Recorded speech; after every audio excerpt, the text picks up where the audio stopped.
Hello everyone, Jarek Defiler here, and welcome back to part 2 of A Patient Gamer Plays Slay the Spire. We're starting where we just left off last video with the merchant. We already bought a couple cards, and now we're going to proceed to the next room.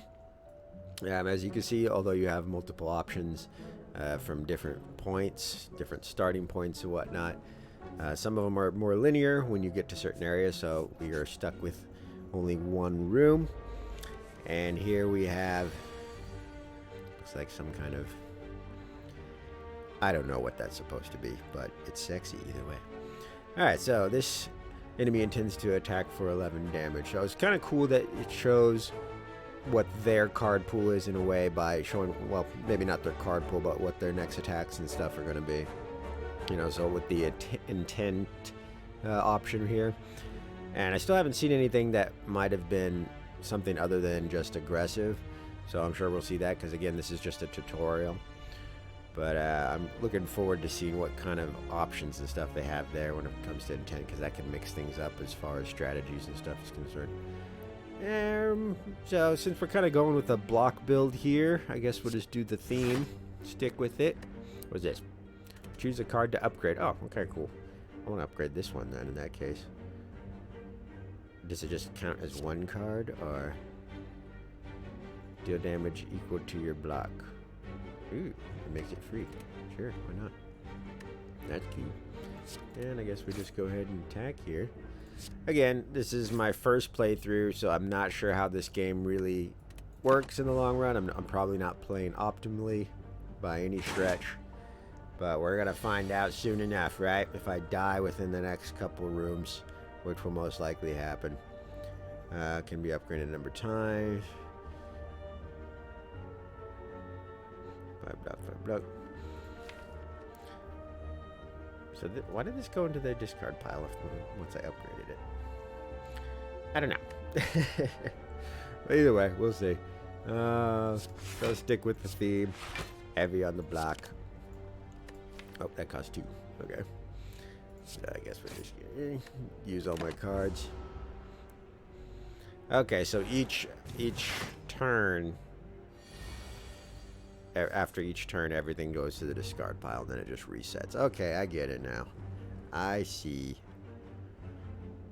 But does the block until next turn prevents damage? Okay, so the block doesn't stay each turn. All right.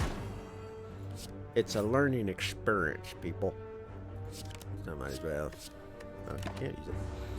All right, so that's different. So that makes it kind of different types of strategies and stuff that you have to implement, because you have to think a little bit ahead of time what cards you're going to get next, and then you have to kind of plan accordingly. And you know, it's shuffled, so each turn you're going to be getting different cards, all randomized. So that's interesting. That's kind of, yeah, it's pretty cool. It makes things more challenging in a good way. Gotcha. Add a card to your deck. Okay, so after each fight, it does seem like you get to choose a card. At least so far, I've only done 2 fights.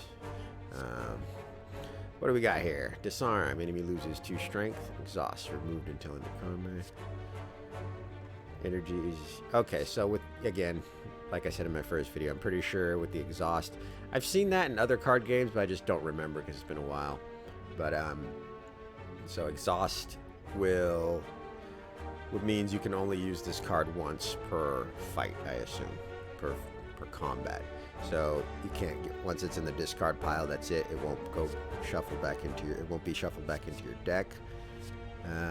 Cleave. Cost 1 less for each time you lose HP.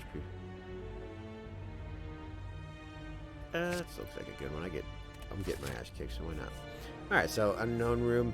Let's try this out since we haven't done that yet. So we'll go to the unknown. What do we have here? You walk into a room to find a large hole in the ground. As you approach the hole, an enormous serpent creature appears from within. Hoo-hoo! Hello, hello! What have we got here? Hello, adventurer. I ask a simple question. The most fulfilling of lives is that in which you can buy anything. Do you agree? Become cursed. Unplayable. At the end of your turn, gain 1 week. Okay, that doesn't sound that great, but at the same time, I want to try it because, you know, first time playing, so why not? Yes, this will be worth it. Right on, dude. Handsome fella. Or lady. The serpent rears its head and blasts a stream of gold upwards. It is amazing and terrifying simultaneously. You gather all the gold, thank the snake, and get going. I do like that art style, like the big teeth and everything, and the, you know, squinty eyes and stuff. It's pretty cool. Pretty cool. Alright, so next we can only have one option here. What is that thing? Cultist. There's always cultists in card games for some reason. I don't know why. But that's cool. Alright, we got a new intent here. Strategic. This enemy intends to use a buff. Okay, so I'm assuming this is probably better in like teams and stuff. Unless it just buffs itself. I don't know. We'll see. Alright, so how do we want to do this? Cost one less each time you lose. So I don't want to do that yet, but I'm gonna lose it either way, aren't I? Can't even use it. So I'm assuming there's probably options and ways to increase your energy pool as well. Maybe. I don't know. But let's stick with... Alright, we'll do vulnerable. And then a strike. So how long does a vulnerable last? I should look at that, shouldn't I? Doesn't say. So I'm assuming it might just be for the turn. I don't think it's permanent. Or is, okay, that's the heart right there. So I'm assuming that's 2 turns. What's that? Ritual. At the end of his turn gains 3 strength. And what is strength? I'm probably thinking that has something to do with damage. But I'm not sure. Trenton, where are you when I need you? Alright,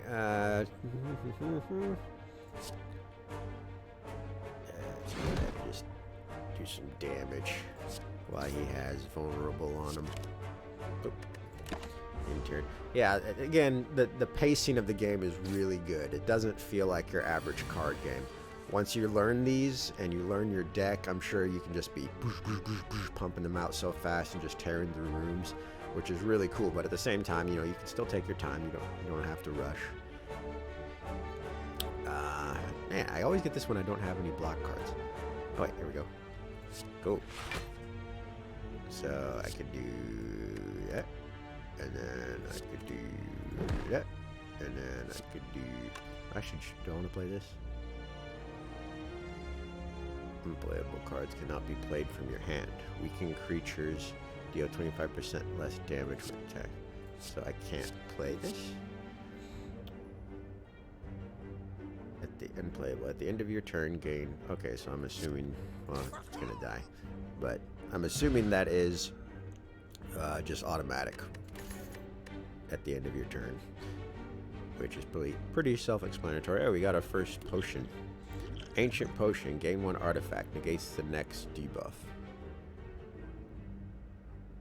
Alright. Drink or throw potions during combat. Potions stay with you between rooms. Got it. Add another card to your deck. Deal 5 pages. That seems pretty good. Deal 8 damage. Increase this card's damage by 5 this combat. That seems pretty good too. Deals 5 damage twice. These all seem pretty decent, but I'm thinking Rampage is the one that I want here. Oh, you can also skip. But we're going to proceed. Alright, let's see here. Okay, we got an elite here. Alright, I think I'll end the video here. I'm trying to keep these short and sweet.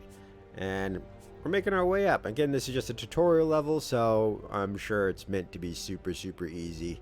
I'm just, you know, seem to be doing okay. I lost a couple HP right there, 16 HP. So I'm not doing the greatest, I'm sure, especially for a tutorial level. But next video, we'll take a look at this elite. So I guess I'll call it a night here. You guys all have a good morning, afternoon, evening, and night, depending on where you are. Jarek Defiler out.